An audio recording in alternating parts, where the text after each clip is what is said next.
창세기 45장 5절부터 8절까지입니다. 구약성경 72페이지 창세기 45장 5절부터 8절까지입니다. 교독하시겠습니다. 당신들이 나를 이곳에 팔았다고 해서 근심하지 마소서, 한탄하지 마소서. 하나님이 생명을 구원하시려고 나를 당신들보다 먼저 보내셨나이다.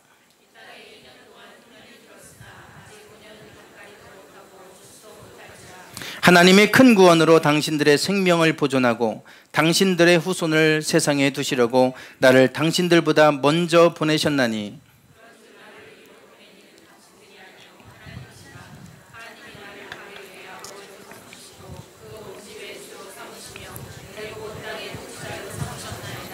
아멘. 지난달 지난 7월 초였습니다. 이번 달이네요. 이번 달 초. 예. 이정현 국회의원, 현 국회의원이죠. 전에 홍보수석을 지냈던, 청와대 홍보수석을 지냈던 이정현 의원이 세월호 당시에 언론을 통제했다, 보도를 통제했다. 이제 그래서 그 녹취록이 공개가 돼서 큰 파문이 있었습니다. 그때 이정현 의원이 그 KBS 보도국장에게 했던 얘기들 쭉 이제 녹취록하고 녹음 파일이 공개가 됐죠. 그때 녹음 파일 중에 이런 내용이 있었습니다. 한 번만 도와줘. 진짜 요거. 하필이면 KBS를 봤네. 이 내용이었어요. 뭐 KBS를 봤네 그러면 이제 결국 누가 봤다는 거겠습니까? 대통령이 봤다는 얘기겠죠. 그래서 이제 녹취록에는 이분이 이제 김시곤 이분이 녹음을 하고 그걸 녹취록으로 다 타이핑을 해놓은 거에는 가로 열고 대통령님께서 이렇게 되어 있습니다. 대통령님께서 KBS를 봤네. 그러니까 좀 좀 이제 도와달라 이거죠. 보도를 좀 자제해달라. 이제 이런 내용의 녹음 파일이 공개가 돼서 아주 시끄러웠습니다. 그때 새누리당에서는 뭐라고 이제 여기에 대해서 뭐 해명을 하고 했냐면 여기는 사실 주어가 없다는 거죠. KBS를 봤네. 대통령이 봤다는 얘기가 없었지 않느냐. 주어가 없으니까 대통령이 봤다는 얘기는 아니다. 이제 그렇게 해서 누가 봐도 뻔한 거를 왜 자꾸 그것을 숨기려고 하느냐 이래가지고 한번 논쟁이 있었습니다. 주어가 빠진 거예요. 주어가 빠지니까 지금 이런 누가 봐도 뭐 그럴 것 같은데 주어가 없으니까 그거는 알 수 없는 거다. 이제 이런 얘기죠. 이 주어와 관련해서 아주 재미있는 일화가 하나 더 있습니다. 2011년도입니다. 2011년도 이명박 대통령 시절에 이동관 언론 특보, 청와대 그 특보가 박지원 의원에게 보낸 문자가 막말 문자라고 해서 아주 큰 논란이 됐었죠. 내용은 이렇습니다. 이동관 수석 이렇게 나오죠. 인간적으로 섭섭합니다. 그 정도밖에 안 되는 인간인지 몰랐습니다.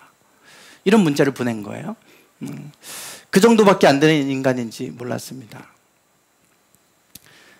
만약에 여러분들 이런 문자를 받으시면 어떻겠어요? 청와대 수석이네요. 여기 수석이 국회의원에게 이런 문자를 보낸 거예요. 그래서 이걸 공개했어요. 박지원 의원이 공개를 하고 그래서 막말 문자 어떻게 국회의원에게 헌법기관인 국회의원에게 이런 인격을 모독하는 이런 문자를 보낼 수 있느냐. 그 정도밖에 안 되는 인간인지 몰랐습니다.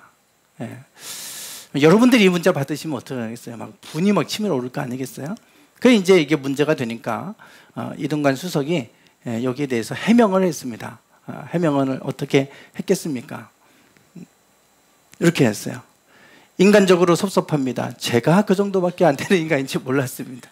이걸 빼먹었다는 거예요. 주어를. 제가를 빼먹어서 제가. 느낌이 어떠세요? 제가 그 정도밖에 안 되는 인간인지 몰랐습니다. 분이 나시나요? 오히려 괜히 미안해지잖아요. 자기가 이 정도밖에 안 되는 인간인지 몰랐다고 자기를 비하하는 그런 내용으로 바뀌어버렸어요.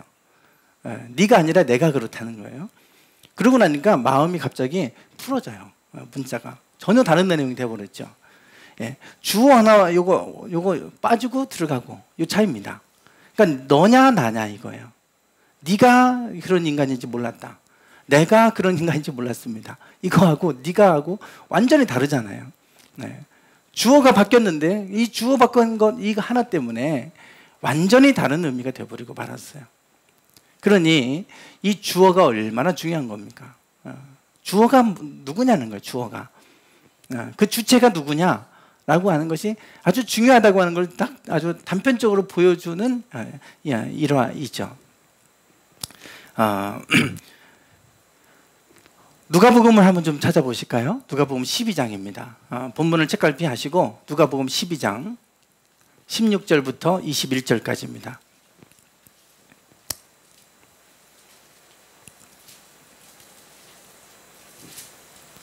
누가복음 12장 16절부터 21절까지입니다.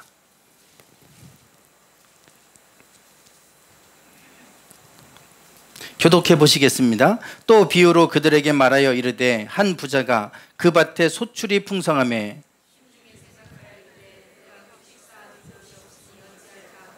또 이르되 내가 이렇게 하리라. 내 곡간을 헐고 더 크게 짓고 내 모든 곡식과 물건을 거기에 쌓아두리라.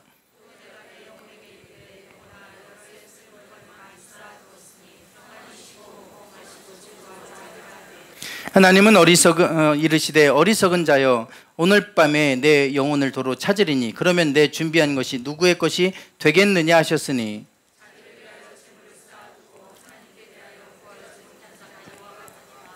어리석은 부자에 관한 비유의 말씀입니다. 어떤 사람이 어리석은 사람이냐? 예수님이 지금 비유로 말씀하시죠. 한 부자가 있었습니다.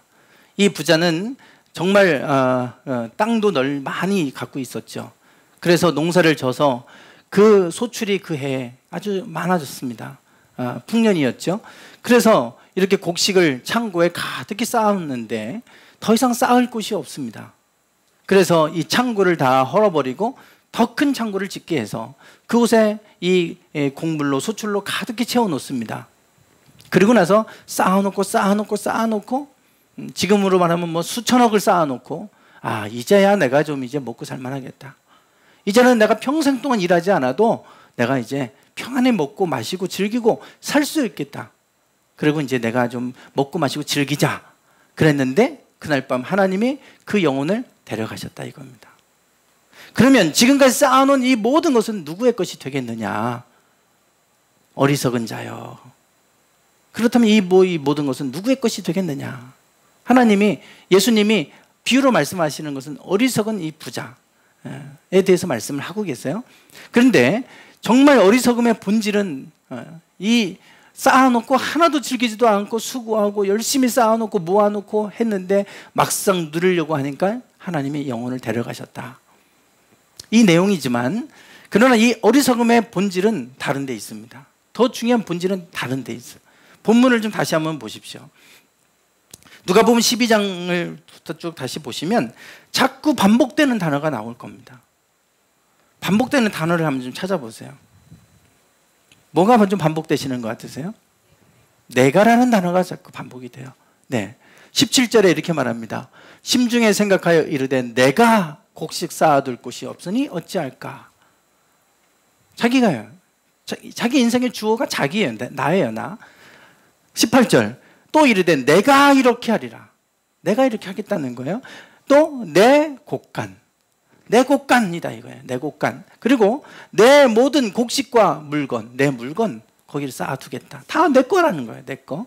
그 다음에 심지어 영혼도 내 영혼 그래요. 내가 내 영혼에게 이르되 영혼아 여러 해 쓸 물건을 많이 쌓아두었으니 평안히 쉬고 먹고 마시고 즐거워하자. 그런데 하나님이 그날 밤에 그 영혼을 데려가셨어. 그 영혼이 자기 영혼이 아닌 거예요. 그러면 이 모든 것이 누구의 것이 되겠냐 이거입니다. 누구의 것. 자기 거라고 생각을 했잖아요. 내 곡식, 내 물건, 내 영혼 다 내 거라고 생각했는데 그날 밤에 그 영혼을 데려가시면 그게 누구 것이 되겠냐 이겁니다. 자기 게 아니란 얘기잖아요. 어리석음의 본질은 이 모든 것이 내 거라고 생각하는 겁니다. 그래서 내가 이렇게 하겠다는 거예요.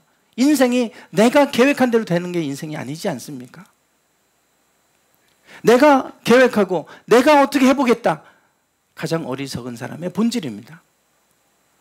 어리석은 사람의 비유를 말씀하시는데 어리석음의 본질은 나예요. 나. 내 인생을 내가 이끌어가고 내 가정은 내가 세워가야 된다고 생각하는 이 착각, 이게 바로 어리석은 사람의 본질의 모습이에요. 어리석은 사람의 비유로 예수님 말씀하고 계시죠. 시편 127편을 좀 보실까요? 앞에 있습니다. 앞에. 네, 시편 127편 1절입니다. 같이 읽어보시겠습니다. 시작.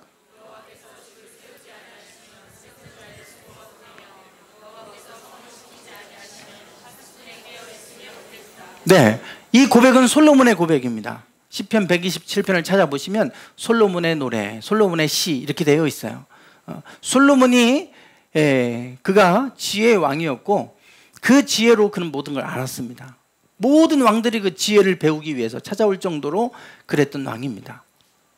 그런 솔로몬이 고백하는 것은 여호와께서 집을 세우지 아니하시면 세우는 자의 수고가 헛되다. 주어가 누구냐면 하나님이에요. 하나님. 하나님이 집을 세우셔야지 내가 집을 세우겠다고 열심히 수고해도 헛되다. 성을 지키지 아니하시면 파수꾼에 깨어 있으면 헛되다. 파수꾼이 성을 지키겠다고 밤새워 잠을 안 자고 거기서 지키고 있어도 하나님이 성을 지켜주셔야 된다 이겁니다. 파수꾼이 지키는 게 아니고 내가 세우는 게 아니라 하나님이라는 겁니다. 주체는 하나님이세요. 주어가 하나님이죠. 주어가 하나님. 내가 세우고 내가 지키겠다? 절대 그렇게 할 수 없잖아요. 가장 어리석은 사람의 모습은 바로 그겁니다. 솔로몬은 이런 고백을 합니다. 그래서 그가 자기 지혜를 가지고 자기 나라를 지켜보겠다고 했고 자기 나라를 세워보겠다고 했지만 지키지 못했습니다. 나라가 두둥거나고 말았잖아요. 주어는 하나님이십니다. 우리 자녀, 내 자녀, 내가 지키지 못하잖아요. 어떻게 지켜요? 세상으로부터 이 자녀들을 어떻게 지킵니까? 하나님 지키셔야 되잖아요. 그러면 하나님이 지키시고 하나님이 세워주셔야 된다는 걸 안다면 우리가 할 일이 뭐가 있겠어요? 하나님 앞에 기도하는 것밖에 없어요. 하나님 좀 지켜주세요. 하나님 좀 세워주세요. 할 수 있는 건 기도밖에 없어요. 우리가 할 수 있는 게 뭐가 있습니까? 내 게 아닌데, 내가 할 수 있는 게 아닌데, 하나님이 하셔야 될 일이면 하나님이 하시도록 기도하는 것, 그게 우리가 해야 될 일이죠. 욥기 말씀을 보겠습니다. 욥기 읽어보겠습니다. 시작.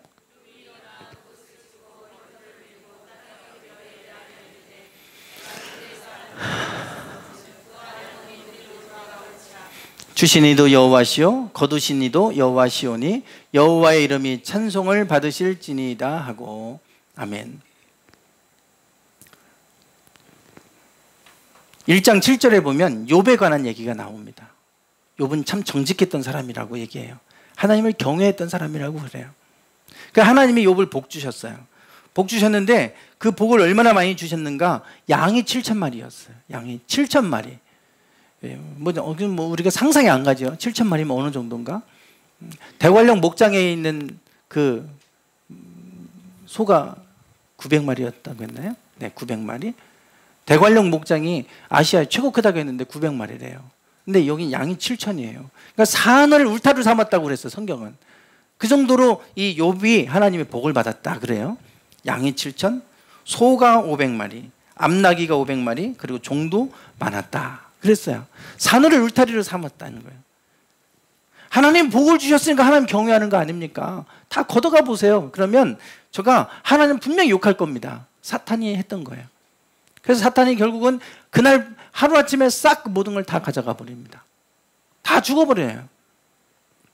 도적대가 와서 훔쳐가기도 하고 하늘에서 불이 나서 그 다 불타서 죽어버리기도 하고 하루아침에. 심지어는 자녀들이 생일날이라고 다 모여서 잔치를 벌이는데 태풍이 와가지고 집이 무너져서 다 죽어버렸어요. 있을 수 없는 일입니다. 갑작스럽게 이런 일들이 막 한 번에 몰려오를 때 이 욥의 마음이 어떠하겠어요? 그럼에도 불구하고 욥은 하나님 앞에 엎드려서 예배합니다. 그러면서 뭐라고 얘기하냐면 주신 이도 여호와시오 거두시는 이도 여호와시다. 자기가 그것을 수고해서 열심히 땀을 흘려서 일군 거라고 생각했다면 얼마나 속이 아팠겠어요. 그러나 내가 노력으로 내가 세운 게 아니고 내가 일군 게 아니라 하나님이 주셨다. 걷어가시는 분도 하나님이시다. 그러고 나니까 하나님의 이름을 그때 찬송하더라 이겁니다. 하나님을 찬양하더라 이거예요. 주어가 내가 아니고 하나님으로 삼은 인생이 어떤 것인지를 보여주는 게 욥의 인생입니다. 내 자녀라고 생각하고 이게 내 사업이라고 생각하고 내 가정이고 내 건강이고 다 내 거라고 생각하면, 그러면 그것을 잃어버리게 되면 그 허탈감 이루 말할 수 없겠죠. 그러나 이 모든 것이 하나님께로부터 왔다, 주인은 하나님이시다, 이것을 말씀하고 있어요. 이것을 깨달은 사람들이 위대한 삶을 살았어요. 욥의 믿음을 보세요. 이게 성품 훈련 받아서 되는 문제가 아니잖아요. 이게 어떻게 가능합니까? 하나님을 아니까 가능한 거예요. 그 모든 것이 하나님께로부터 오는 걸 아니까 가능한 거예요. 이것 하나님이 주신 분이라면요, 다 없어졌어도 다시 주실 수 있는 분이 하나님이시잖아요. 그걸 아는 사람이 믿음의 사람들이죠. 그러니까 우리는 낙심하지 않아요. 하나님이 걷어가시면 다 하나님이 나쁜 하나님이 아니라 의로우신 선하신 하나님이니까 우리를 이것을 통해 나를 연단하신 후에는, 나를 단련하신 후에는 내가 정금같이 되어 하나님께 나아가리라 고백하잖아요. 하나님을 아니까 그래요. 아, 걷어가신 분이 하나님이시라면 분명 무슨 뜻이 있을 것이다. 아, 나를 단련하시려고 하나 보다. 그리고 나서 더 하나님께 가까이 더 단련받는 기회로 삼고 나아가요. 그랬더니 하나님이 욥을 더 복되게 하세요. 그게 욥기입니다. 욥기. 결국은 하나님이 인생의 주인이라고 하는 것, 이것이 진정한 그 믿음 안에 있느냐 없느냐, 그 믿음이 테스트 받는 시기인 것이죠. 다시 이제 우리 본문으로 좀 돌아가겠습니다. 요셉에 관한 이야기입니다. 야곱의 11번째 아들입니다. 11번째 아들이고 야곱으로부터 사랑을 받았던 아들입니다. 그런데 형들의 미움을 받아서 애굽 땅에 노예로 팔려가게 되죠. 물론 배다른 형들입니다. 우리가 지난주에 야곱에 대한 얘기를 했습니다. 배다른 형들이었어요. 야곱이 사랑했던 아내는 라헬이었고, 라헬이 힘들게 어렵게 아이가 생기지 않다가 뒤늦게서 아이가 생겼어요. 그게 요셉이고, 그리고 또 둘째 아들이 베냐민입니다. 베냐민을 낳다가 라헬은 죽었습니다. 그러니까 야곱은 그 아내, 사랑했던 아내를 잃었고, 그리고 거기서부터 나온 첫 번째 아들이 요셉이니까 요셉을 가장 사랑했어요. 이 형들이 미웠죠. 형들은 이 요셉이 그렇게 미운 거예요. 아버지의 사랑을 독차지하고 있으니까 형들은 미웠어요. 형들이 양을 치러 나갈 때 요셉은 밖에 내보내지 않았어요. 집에서만 늘 아버지가 품고 있었어요. 그러다가 야, 형들에게 좀 도시락을 좀 갖다 줘라, 먹을 것 좀 갖다 줘라, 그리고 심부름을 보냈습니다. 그랬는데 형들이 저기 요셉이 오는 걸 보고 저기 꿈꾸는 자가 온다, 정말 꿈대로 되나 보자, 그리고 죽이기로 결정해요. 그리고 죽이려고 하다가 우리 손에 피를 묻히지 말자, 그리고 웅덩이 속에 그 우물을 파려고 이렇게 땅을 파놨던 그 웅덩이에다가 집어넣어 버렸어요. 그리고 이제 거기서 굶어 죽게 하고 가려고 했는데 마침 이스마엘 그 상인들이 이집트로 가는 상인들을 만나게 돼서 그 상인들에게 요셉을 팔아버립니다. 노예로 가게 된 거죠. 졸지에 아버지의 사랑을 받던 요셉은 형들의 미움을 받아서 죽임을 당할 위기까지 갔어요. 더 나아가서 이제는 노예로 팔려가면, 죽진 않았지만 노예가 됐어요. 20년은 가까이 그렇게 노예로 살아간다고 해보세요. 20년은 아니었겠네. 17살 때였으니까 30세 총리가 됐으니까요. 대략 한 13년, 길어야 13년. 총리 되기까지 감옥도 가고 뭐 했으니까 약 13년 기간입니다. 그 기간 동안에 노예로 살아간다. 뭐 인권이 어디 있겠습니까? 이거는 짐승 취급받던 시대였기 때문에 병들면 그냥 고쳐주지도 않고 죽도록 내버려 두는 게 노예 아니었어요? 그런 노예의 삶을 살아갈 때마다 이가 뿌득뿌득 갈렸을 거예요. 어떻게 다른 사람도 아닌 형들이 나를 이렇게 할 수 있을까? 그런데 나중에 요셉은 총리 자리까지 올라갑니다. 뭐 그 얘기까지는 다 알고 계시잖아요. 총리 자리까지 올라갔어요. 그런데 그 땅에 흉년이 든 거예요. 7년의 풍년이 있었고 또 7년의 흉년이 들어요. 그래서 요셉에게 그 꿈을 해몽하게 하셔서 하나님이 7년 동안의 풍년의 기간에 창고를 잘 지어놓고 준비를 잘하게 한 거예요. 앞으로 7년의 흉년이 오면 이전에 있었던 풍년은 기억되지 못할 것이다 그러잖아요. 우리가 기억해야 될 게 있어요. 풍년의 시대는 지나갑니다. 이미 지나갔어요. 지금은 다 나라마다 전 세계가 다 빈곤하고 다들 어려운 경제적인 위기 가운데 있잖아요. 경제가 좋았던 시대는 지금 이제 7년의 풍년의 시기는 갑니다. 이제는 7년의 흉년의 시기예요. 문제는 그 시기가 오면 끔찍한 고통의 시기라는 거죠. 그게 성경에서 말하는 7년 대환란입니다. 그 시기로 지금 우리는 넘어가고 있어요. 그 7년 동안의 흉년이 있기 전에 이 풍년의 기간에 잘 쌓아놓으라 이거예요. 우리가 지금 예배할 수 있고 하나님의 임재를 경험하고 하는 거는 지금 이게 정해진 시간이 있습니다. 그 시간이 지나면 우리가 하나님의 임재를 경험하고 싶어도 경험할 수 없이 하늘의 문이 닫힐 때가 와요. 그때가 되면 얼마나 공허하고 얼마나 힘들겠습니까? 그때가 오기 전에 우리는 믿음을 쌓아놔야 돼요. 그 믿음으로 세상을 이기는 건데 쌓아놓으셔야 돼요. 요셉에게 그 꿈을 보여주신 거예요. 환상을 해몽하게 하셨어요. 그러니까 이 바로 왕이 그 꿈을 해몽하니까 요셉을 총리로 세웠죠. 그러고 나서 7년의 흉년의 기간이 옵니다. 둘째 애가 됐는데 먹을 게 없어요. 형들을 보냈습니다. 그 아들들을 야곱이 보내서 그래서 이제 가서 애굽 땅에 가서 식량을 구해와라. 갔더니 총리 자리에 요셉이 있는 거예요.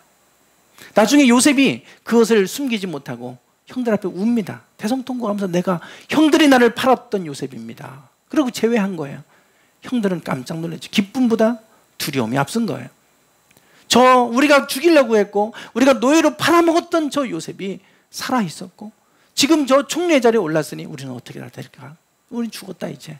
그런 겁니다. 그 상황 속에서 요셉이 형들을 향해 고백한 내용이 오늘 본문입니다. 45장 5절을 다시 한번 보시죠. 5절입니다. 같이 한번 읽어보겠습니다. 시작.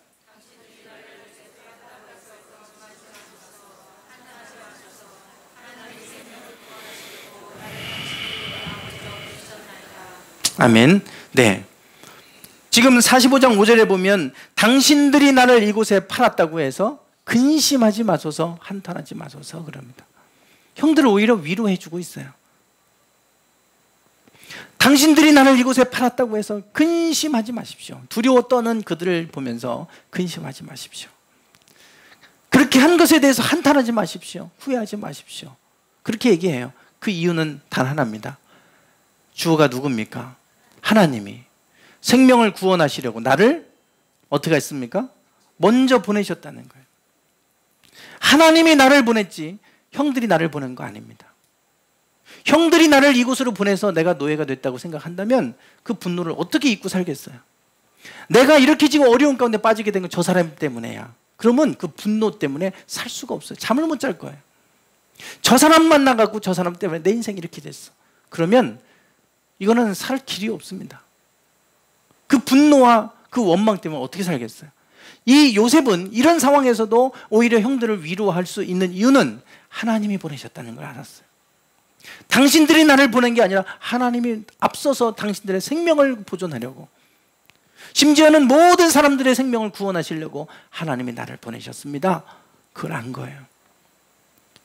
이걸 몰랐다면요, 그 자리에 올라갔을 때 아마 복수했을 거예요. 당신들이 나에게 행한 것에 내가 몇 배를 갚아주겠다고 얼마든지 할 수 있을 거예요. 그 자리에서. 그러나 요셉은 그렇게 하지 않습니다. 그 이유는 단 하나. 하나님이 자기 인생의 주인임을 알았어요. 그 모든 것이 하나님께로부터 왔다는 걸 안 거예요. 우리가 믿음으로 산다는 게 이것 아닙니까?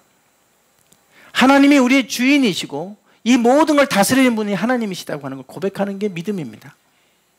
하나님이 내가 하나님을 믿는다고 하는 게, 하나님을 믿으면서 자꾸 내가 주인 되려고 그래요. 하나님 내 뜻대로 이루어 주세요. 하나님 내가 이거 주세요. 다 내가 주인이에요. 하나님은 나의 종이에요. 종. 거꾸로 됐어요. 신앙생활. 그걸 우리는 기복신앙이라고 그럽니다. 신앙은 하나님의 뜻이 무엇입니까? 말씀하옵소서 주의 종이 듣겠나이다. 내 뜻대로만 없이고 아버지의 뜻대로 되기를 원하나이다. 예수님께서 그렇게 기도하셨던 것처럼 우리가 주인이 하나님 된 하나님. 하나님이 내 주어야, 내 인생의 주어가 되는 겁니다. 그럴 때 우리는 이와 같이 요셉과 같이 하나님의 복의 통로로 사용하시는 줄 믿습니다. 39장을 보실까요? 창세기 39장. 창세기 39장 1절과 2절입니다.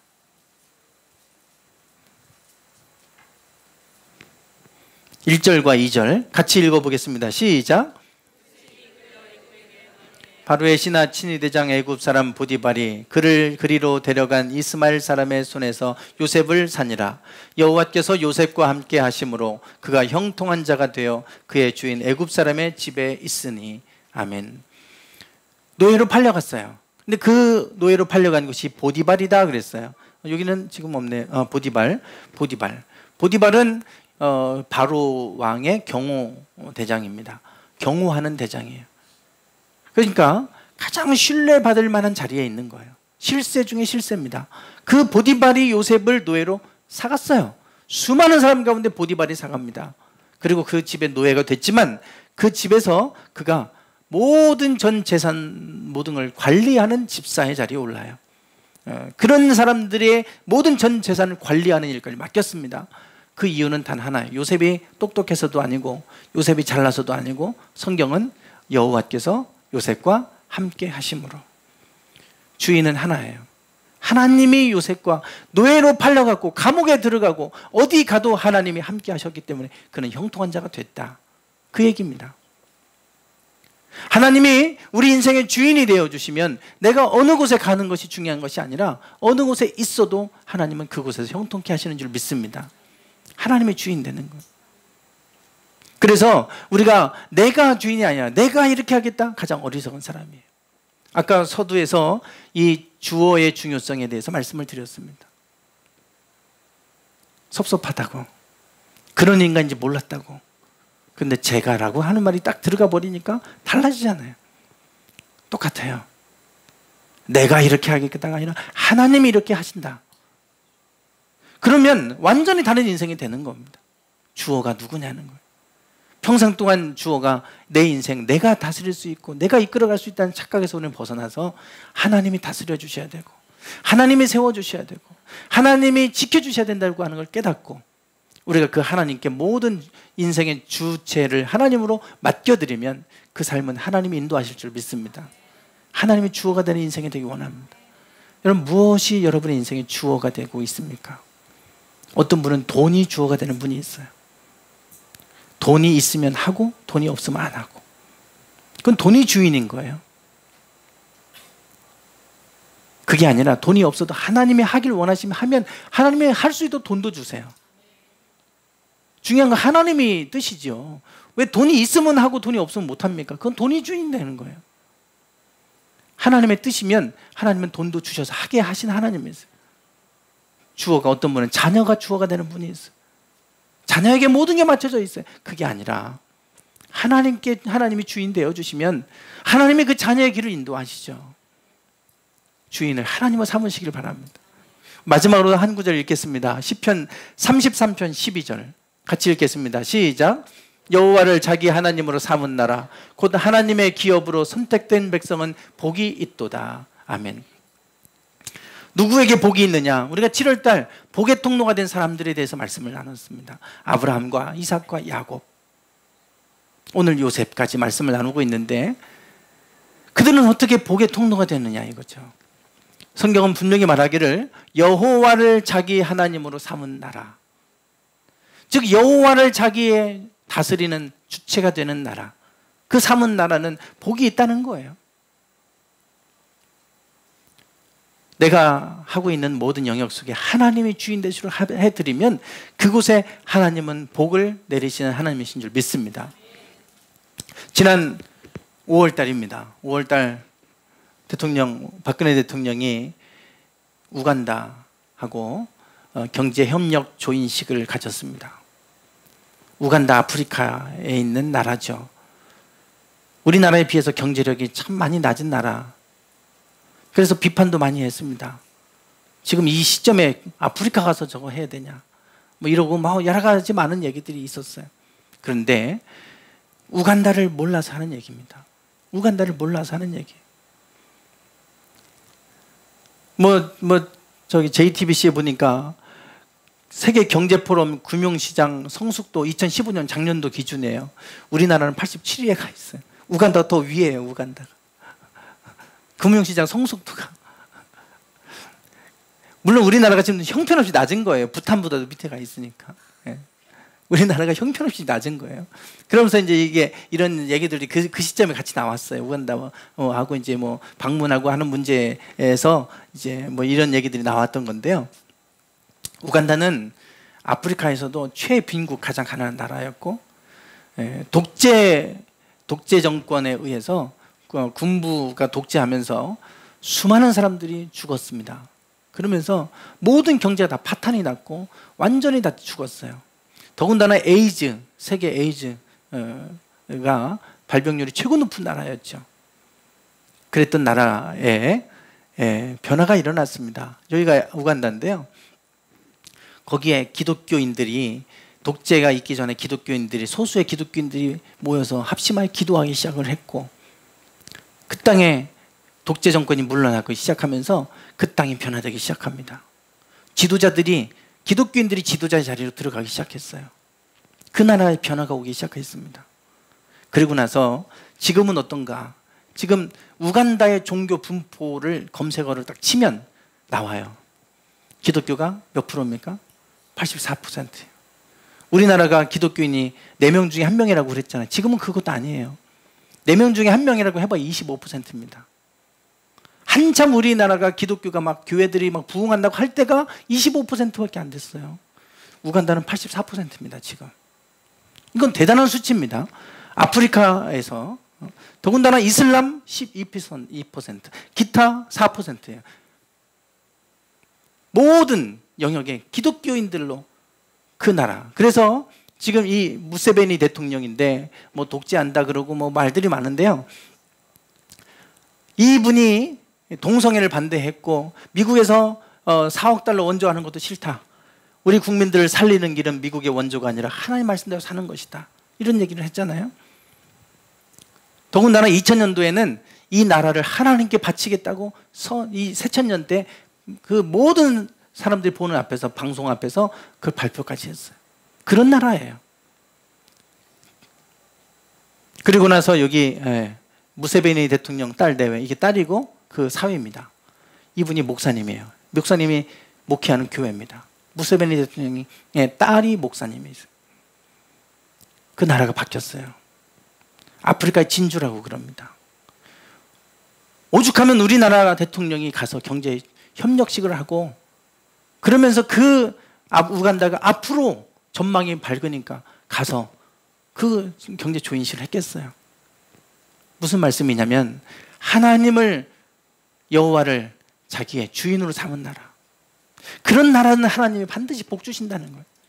그렇게 형편없던 에이즈로 쩌들었던 나라, 죽어가는 나라, 아무도 보지 않았던 죽음의 나라라고 했던 그 나라가 지금은 모든 세계가 주목하는 나라가 됐어요. 그래서 앞다투어서 우간다와 경제 조인식을 맺어야 될 정도로 우간다가 저렇게 위상이 달라졌어요. 그 이유는 단 하나예요. 하나님을 주인 삼았더니 그렇게 하나님 복 주셨다. 하나님을 주인으로 삼은 나라는 반드시 복되게 하시는 줄 믿습니다. 오늘 우리가 하나님이 내 인생의 주인이 되도 내어드리면 반드시 하나님 복되게 하실 것입니다.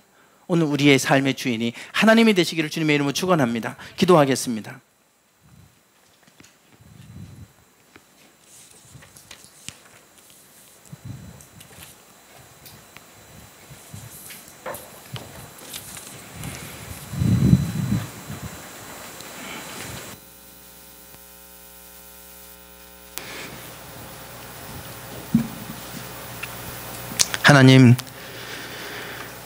하나님이 우리의 삶의 주인이 되어 주시기를 원합니다. 이미 우리를 하나님의 자녀 삼아 주시고 우리의 주인 되어 주기를 원하시지만 우리가 그 자리를 주님께 내어드리지 못하고 우리가 그 보좌의 자리에 우리 자신을 올려놓고 있지는 않았습니까? 어리석은 부자와 같이 내가 이렇게 하리라, 내 곳간, 내 물건, 내 영혼 착각하지 않게 하옵소서. 내 것이 아닙니다. 하나님이 그것을 취해 가신다면 그것이 누구의 것이 되겠습니까? 하나님이 세워주셔야 되고 하나님 지켜주셔야 됨을 알게 하여 주옵소서. 요셉은 누구보다 그것을 알았던 사람입니다. 그래서 그가 가는 곳마다 하나님 형통케 하셨고, 그래서 하나님께서 이 요셉을 통해 천하 만민의 생명을 구원하게 하시는 그 모습을 봅니다. 주님, 저희들의 삶의 주인이 하나님 되어 주시옵시고 또한 그 자리를 주님께 내어드리게 해 주셔서 하나님의 복을 누리는 저희들의 삶이 되게 하옵소서. 예수님의 이름으로 기도드리옵나이다. 아멘. 찬양 드리겠습니다.